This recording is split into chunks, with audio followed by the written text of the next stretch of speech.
플러스 생활보험 시작하도록 하겠습니다. 지난 시간에 우리가 암보험에 대해서 자세히 알아봤는데요. 이번에는 과연 어떤 보험에 대해서 살펴보게 될까요? 자, YG 브라더스 두 분 인사 나눠보도록 하겠습니다. 먼저 Y부터 인사할까요? 네, 반갑습니다.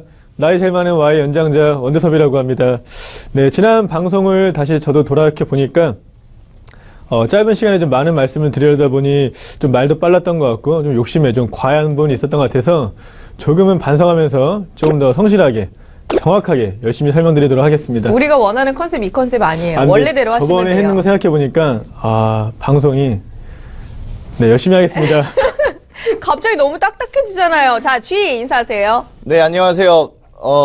방송 처음 시작하면서부터 귀여움으로 승부를 했다가 되려 주변 사람들에게 이 손가락과 발가락을 없애버리는 이상한 현상을 일으키고 있는 이장훈 팀장입니다. 반갑습니다. 네, YG 두 분의 입담 오늘 또 기대를 해보도록 하겠습니다. 자, 그럼 오늘 주제부터 바로 살펴볼게요. 오늘 우리가 어떤 보험에 대해서 좀 이야기를 해볼까요? 오늘의 주제는 좀 색다르게 설명을 드리고 싶어요. 그래서 방송에서 사실은 이런 적이 없을 거라 생각을 하는데 네. 자, 그래서 준비했습니다. 네. 자, 주제 나갑니다. 네, 심호흡 한번 하고 시작하겠습니다. 오늘은 제가 노래로 한번 시작해 볼 건데요. 네, 시작하겠습니다. 네. 네. 너의 사랑만이 이 세상에서 살아가는 이유였는데 여기까지 하겠습니다. 떼차 네, 안재욱 씨 노래잖아요. 알고 계시네요? 네, 그러니까 저희 세대까지는 알죠, 안재욱 혹시 씨. 막내 PD님 알고 계십니까? 이 노래? 처음 들었어요. 어머, 노래 처음 들었어? 이 노래 제목도 모르세요? 네. 우리 같은 세상에 살고 있는데 지금 저도 노래 제목은 몰라요. 아는 거 하면 더 불러봐요. 또 있잖아. 또 하나 더 하는 김에 하나 더 하죠. Y 분께서 한번 해주시죠. 뭐 있죠? 그래서 안재욱 형님이라면 또 친구죠. 친구 또 우리 또 사랑이 날 떠날 때 여기까지만 딱 하고 되게 떨린가 보다. 떨리니까 바이브레이션이 제대로. 바이브레이션 넣은 거예요. 일부러. 그러면서. 자, 그래서 우리가 그럼 안재욱 노래로 소개를 해봤는데, 안재욱 씨하고 뭐 오늘 이야기할 주제하고 어떤 관련이 있어요? 네, 안재욱 씨 같은 경우는 이제 우리가 흔히 알고 있는 2013년도 2월 3일경에 대표님 이제 자택에 가서 식사를 하러 갔다가 이상하게 두통을 좀 호소하셨었나 봐요. 그래서 좀 병원에 가서 진단을 좀 받은 결과 좀 지주막하 출혈이라는 진단을 좀 받게 됐는데, 문제는 이제 미국이라는 곳이 아무래도 이제 병원들이 좀 민영화가 되어 있다 보니까 그때 당시에 비용으로 약 45만 불 정도가 나왔다고 해요. 45만 불이면 우리나라 돈으로 한 5억 정도 되거든요. 엄청 많이 나왔네요. 너 수학 계산 못한다고 뭐라고 할 거예요? 순간 5억을 생각하니까 전세집 또 9월에 이사 가야 되는데 야, 5억 상당한 돈이에요, 진짜. 그러니까 이런 것 때문에 보험이 또 있으면 상당히 이제 도움이 되는 거잖아요. 그러니까 안재욱 씨 같은 경우 사실 나중에 이제 한참이 지난 후에나 그 이야기를 했었어요. 그래서 네. 사실 좀 충격적이긴 했거든요. 네, 근데 이렇게 병원비가 좀 많이 나온 것도 문제지만 그 통계에 따르면 이게 뇌출혈로 인한 사망률이 20%에 다다른다고 하고요. 그다음에 영구적인 마비와 부분 마비 이런 장애가 남는 경우가 20%가 넘는 그럼 정말 무서운 병이라고 하죠. 그래서 이런 부분 때문에 정말 나중에 후에도 아마 계속적인 치료가 필요해서 잘 준비를 하셔야만 할 겁니다. 이 지주막하 출혈이 그러니까 뇌출혈의 일종인 거죠? 그렇죠. 근데 이 지주막하 출혈이라는 게 좀 문제점들이 상당히 좀 내포를 하고 있어요. 어떤 문제가 많다는 거예요? 좀 예를 들어서 뭐 문제라고까지는 좀 그런데 이제 보험회사에서는 우리가 흔히 질병하고 상해로 이렇게 나눠서 구분을 해놓거든요. 혹시 질병하고 상해 어떤 건지 알고 계시나요? 이쯤 되면 알죠. 상해는 네. 다치는 거, 외부로부터 그렇죠. 이렇게 충격 가해져가지고 다치는 거고, 질병은 뭐 그냥 내적인 거, 뭐 감기 뭐 이런 거 아닌가요? 역시 아나운서님이 지식 수준이 많이 올라가셨어요. 이런 거라고 지질 수준까지는 조금 많이 약간 올라가지 않았나요? 이 정도면 사실 잘 아는 거죠. 그쵸. 일반인 치고 많이 아는 거죠. 그래. 우리 9살 먹은 초등학교 2학년 조카도 알 것 같은데 이거. 그 정도인가요? 네. 근데 이게 지금 뭐가 문제가 된다는 거예요? 지주막하 출혈 같은 거를 보시면 실제적으로 우리가 흔히 이 외부적으로 오는 충격들로 지주막하 출혈이 발생되는 경우들이 좀 상당히 많습니다. 그래서 좀 이렇게 화면을 보시면 이제 우리가 뇌출혈 진단비라고 해서 우리가 청구를 하게 되는데, 이런 거 같은 경우는 흔히 약관을 참조를 해서 보험회사가 보험금을 지급을 하거든요. 근데 화면에서 보시는 것처럼 이렇게 질병분류 코드 I60부터 I62까지를 받아야지만 우리가 흔히 이제 보험금을 청구를 해서 받을 수 있다라는 부분 때문에 실질적으로 아까 말씀드렸지만 질병 같은 경우는 몸 안에서 발생되는 네. 병이라고 말씀해 주셨잖아요. 그럼 예를 들어서 밖에 외부 충격으로 머리가 다쳤어요. 네. 그럼 그거는 보상을 받을 수 있을까요? 그렇게 이야기하니까 보상 안 될 것 같은데요? 그렇죠. 보통은 외부의 충격으로 인해서 우리가 이제 머리에 충격을 받고 이제 뇌출혈이 걸렸다라고 하면 흔히 우리 앞에 이 외상성이라는 이 S코드가 붙거든요. S코드가 붙으면 약관상에는 I로 나와 있는데 우리가 S로 이제 병명을 받았다. 그럼 그런 거 같은 경우는 이제 진단비가 나가지 않는 경우들이 좀 발생을 합니다. 그러면 그러니까 그게 이제 상해로 분류가 되면서 진단비가 나가지 않는 거예요? 아니 어쨌든 뇌출혈은 뇌출혈이잖아요. 그렇죠.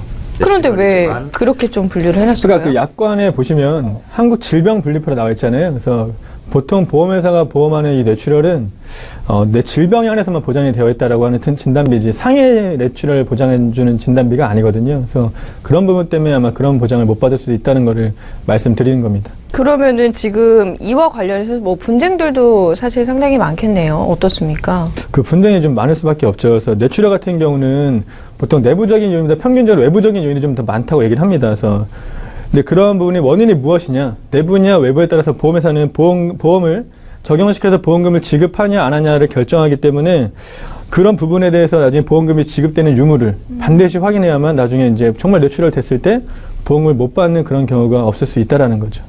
상담해보면 어때요? 그 뇌출혈과 관련해서 그런 거를 꼭 집어서 이렇게 이것 좀 봐주세요 이런 그 고객들이 있나요? 대부분 고객들은 이제 이게 질병인지 상해인지 그런 걸 모르고 일단 뇌출혈 진단비 가입되어 있어요 이렇게밖에 알고 있지 않는 게 사실은 거의 한 10에 8, 9분 다 그렇게만 알고 계신 것 같습니다. 그러니까 제 주변에도 최근에 이제 그 뇌출혈로 인해서 아버지가 쓰러진 친구가 있었는데 이게 사실상 그러니까 안보험에서도 이야기를 했지만 그 질병이 발생하기 전까지는 보험에 관심이 없어요. 그리고 이제 질병이 발생하면 그때서 보험 약관을 찾아본단 말이죠. 그럼 이 뇌질환 같은 경우는 이런 이제 외부적인 요인들을 커버하기 위해서 우리가 지금 보험을 가입할 때 그럼 어떤 점들을 좀 주의를 해서 가입을 해야 될까요? 이렇게 이제 아까 질병 분류표에 있는 뇌출혈은 이제 질병 부분이 보장이 되잖아요. 그죠?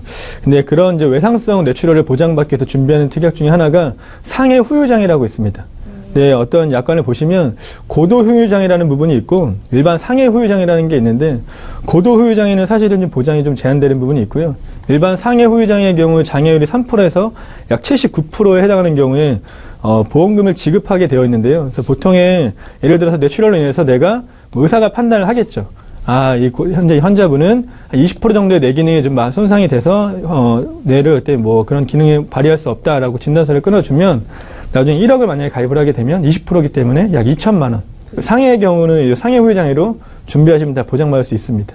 조금 더 보충해서 좀 설명을 해드릴게요. 지금 보시면 뇌질환에 걸리신 분들이 사실 안재욱 씨처럼 되게 건강하시면 상관이 없는데 보통 그런 분들이 몇이나 될까요? 굉장히 드물대요. 그러니까 제 그 친구 아버지 같은 경우는 다행히 빨리 회복이 되셨어요. 그랬더니 이제 그 뇌 쪽 하는 그 의사가 하는 말이 극히 드문 경우라고 정말 기적적인 경우다. 대부분은 다 어딘가 이렇게 뭐 마비가 되거나 좀 질환들을 달고 산다고 하더라고요. 보통 우리가 흔히 알고 있는 이 초록색 친구 있죠? 네.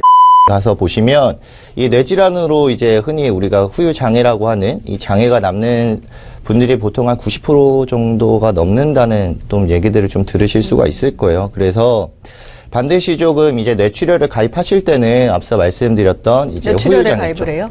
뇌출혈 진단비. 네. 죄송합니다. 네. 네, 뇌출혈 진단비를 가입하실 때는 보통 이제 상해 후유장애라고 하는 그런 특약들이 또 하나 있거든요. 이 부분은 좀 자세히 다루는 부분은 다음 좀 파트로 넘기로 하고 우선 이 상해 후유장애를 가입할 때는 보통 30세 기준으로 했을 때는 한 10,000원이 넘질 않아요. 1억을 가입할 때 보통 10,000원 넘지 않기 때문에 이런 부분들을 좀 잘 믹스하셔서 뇌질환에 가입하실 때는 좀 반드시 가입하셨으면 좋겠다라는 부분을 좀 말씀드리고 싶습니다. 그러면 그 뇌출혈이라는 게 있고 뇌졸중이 있잖아요. 네. 이게 뭐 두 분이 의사는 아닙니다만 뇌출혈과 뇌졸중이 무슨 차이가 있는 거예요?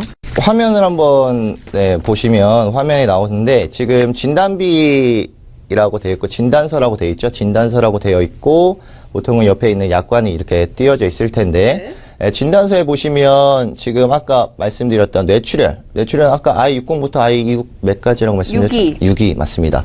보시면 진단서에는 I60부터 I6위까지가 포함되어 있는 게 있나요? 없는 것 같은데요. 저 지금 안 보여요. 안 보이나요? 네. 네, 보시게 되면 이곳에는 방금 보셨던 진단서에 I6 몇이 있는 게 있나요? 아니, 잘 안 보인다니까요. 안 알아서 보여요? 대답해 주세요. 네, 보시면, 네, I639, 63.9라고 해서 이제 써져 있는 게 보여질 텐데요. 네. 이 부분들은 보시면, 뇌졸중 같은 경우는 I60부터 I66까지가 포함이 되거든요. 네. 그러면 보통은 I63.9라는 건 네. I66까지 포함이 된다는 얘기겠죠? I60부터? 아, 숫자 나오니까 지금 너무 어려워요. 좀 쉽게 설명해 주시면 안 돼요? 무슨 보충해 말인지 주시겠어요? 모르겠어요. 네. 사실은 그 보험회사는 네. 약관에 해당되는 부분이 그러니까 우리가 병원에 가면 진단서라는 걸 받죠, 이렇게. 네. 진단서 일단 받아요. 그러면 안에 오른쪽 보면은 숫자를 이렇게 보시면 질병 분류 코드라고 써 있습니다. 이 코드 번호와 내가 가입한 약관에 보장되는 부분의 코드 번호가 있어야 같아야 이제 지급이 돼? 되고요. 네. 그게 안 됐으면 지급하지 이제 않는 게 사실 핵심이죠. 그래서 뇌출혈 보면 진단서에 I63.9가 나와 있잖아요. 그죠? 네. 근데 뇌출혈 약관을 보시면 I60부터 I62까지만 지급을 하죠. 아, 그렇기 네. 때문에 이 환자는 I63.9로 진단받았기 때문에 고객들은 이렇게 생각을 해요. 내가 문제가 생겨 쓰러졌으니까 난 뇌를 보장받는 뇌출혈 가입됐으니까 보장이 나오겠지라고 생각을 해서 청구를 했는데 회사는 지급을 안 하죠. 고객님은 뇌출혈을 가입하고 계셨는데 네. 해당 고객님 진단서의 질병은 뇌졸중이기 뇌졸중이다. 때문에 우리는 보험금을 지급하지 않습니다. 그때 이제 사실은 이제 굉장히 분노를 하겠죠. 네. 어떻게 이런 일이? 네. 나는 분명히 뇌가 다 보장받는다고 해서 가입을 했는데 왜 어떻게 난 지급을 안 하냐? 사실 이런 부분 때문에 약관을 반드시 확인해야 된다고 말씀을 드리는 거예요. 그러니까 이런 부분이 어떻게 내가 진단을 받았느냐에 따라서 내가 가입한 특약이 지금 보장을 해주냐 안 해주냐를 결정한다라는 거죠. 보험 설계사가 뭐 뇌졸중, 뇌출혈 이런 게 다 보장됩니다. 이렇게 하고 계약서를 내밀었기 때문이 아닐까요? 저는 근데 그거를 좀 두 가지로 말씀드리고 싶어요. 첫 번째는 그 부분에 대해서 명확한 차이를 설명하지 않은 설계사분들의 잘못일 수도 있고요. 다음에 분명히 내가 내 돈 내면서 보험을 가입하시는 고객분들이 요거 한 번도 확인 안 하는 그런 사실은 잘못도 있지 않나 생각을 해서 그 누구의 잘못이라고 말씀드리고 싶진 않아요. 이게 사실 고객 입장에서는 알 수가 없어요. 저도 지금 들었으니까 뇌졸중과 뇌출혈 이런 차이가 있어서 이게 보장이 안 되는구나 그렇게 알지. 당연히 가입을 하면 그냥 그 부분과 관련해서 다 보장을 해주겠지 이렇게 생각을 하는 거거든요. 내가 가입 설계서에 뇌출혈이냐, 뇌졸중이냐 이 단어 세 가지는 읽을 수 있잖아요, 그죠? 1초면 읽을 수 있거든요.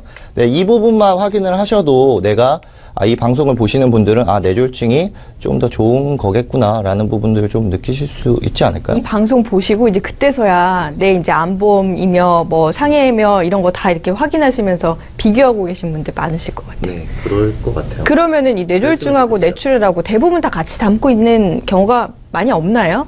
어떻게 돼 있어요? 네, 보험사들이? 보통 이렇게 좀 자료 화면을 좀 잠깐 보시면 회사들마다 사실 다릅니다. 보통 이제 어떤 회사는 뇌출혈 특약으로만 판매를 하고 있고 현재 어떤 회사는 뇌졸중 특약으로만 지금 판매를 하고 있고요.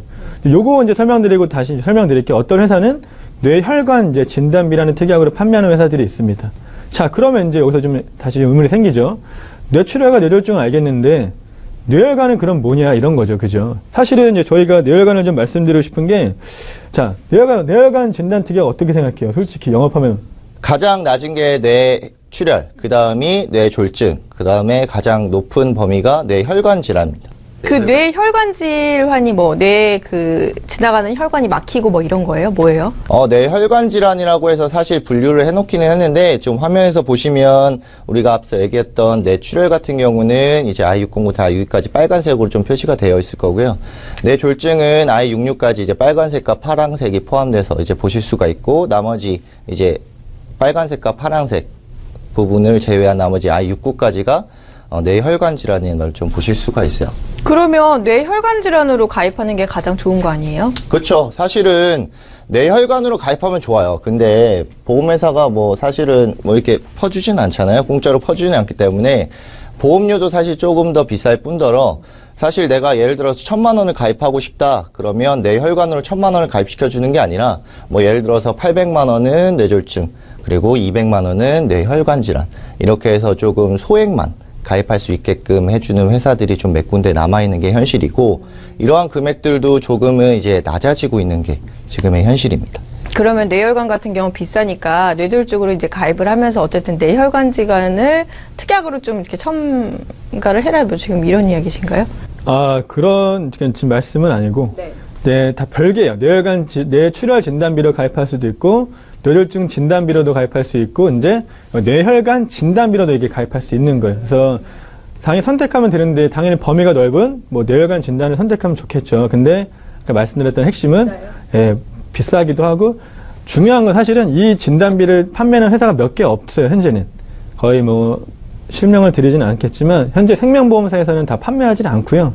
손해보험사나 이 회사들 일부 회사만 판매하고 있기 때문에 사실은 이렇게 좀 말씀을 드리면 아마 뇌혈관 진단비를 아마 일반 분들은 거의 잘 모르세요. 사실 있다는 것도 모르기 때문에 그 이제 설계사분을 만나셨을 때 그분이 이제 제안을 해드리면 이제 그때서야 이제 알게 되는 경우가 좀 많은 것 같아요. 사실은.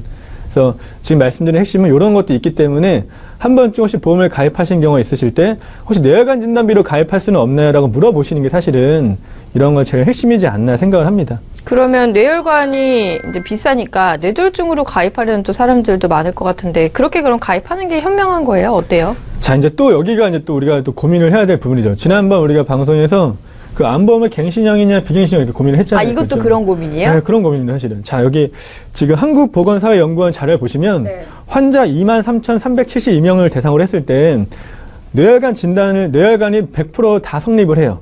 근데 그 환자 중에서 열에 한두 명만 이제 뇌출혈로 이제 진단을 받게 되고요. 그 환자 중에서 이제 7, 8명 정도는 뇌졸중으로 진단받게 된다고 합니다. 자, 그러면 이제 여기서 이제 고민인 게 내가 보험료 조금은 덜 비싸게 내면서 뇌졸중으로 어차피 70%에서 80% 해당이 되니 뇌졸중으로 준비할 것이냐. 나는 좀 비싸더라도 100% 다 보장을 받을 수 있는 뇌혈관 진단으로 준비하겠다. 이런 이제 두 가지 고민할 수 있다는 거죠. 그러니까 사실은 어찌 보면은 되게 뭐 민주주의와 자본주의 사회에서 너무 당연한 논리인 거예요. 더 많이 내면 더 많이 보장을 해주고 대신에 더 많이 내지 않으면 그만큼만 보장을 해주기 때문에 어떤 부분을 선택할지는 사실은 좀 고민이 될 수밖에 없는데 그나마 이제 제가 좀 드리고 싶은 말씀은 기존에 만약 뇌졸중 진단비를 내가 가입하고 있어요. 근데 요거를 이제 몇 년, 5년, 6년 내는데 뇌혈관 진단비가 있네 라고 해서 이걸 해지하고 다시 가입하는 건 별로 사실 권해드리지 않습니다. 사실은 차라리 이제 그런 부분을 이제 염려가 되신다고 하면 뭐 다른 부분, 뭐 수술비나 다른 부분으로 충분히 좀 보완할 수 있기 때문에 좀 그런 좀 보완하시는 게 더 낫지 않나라고 말씀을 드리고 싶고 반드시 좀 뇌혈관 수술비만큼이라도 좀 준비를 하셨으면 좋겠고 수술비가 준비한다고 해서 다 되는 게 아니기 때문에 결국에는 보험금을 받을 수가 없는 거잖아요. 나 지금 가끔씩 사물이 이중으로 보이기도 하고 나 빚이 엄청 눈이 아프거든요. 많이 막 지금 그게 사실은 수술하지 않고 회복이 되는 건 정말 극히 일부라는 거죠. 사실은 내가 재정 상황이 좀 여유가 된다라고 하시면 물론 진단비를 하시는 게 당연히 맞는 거고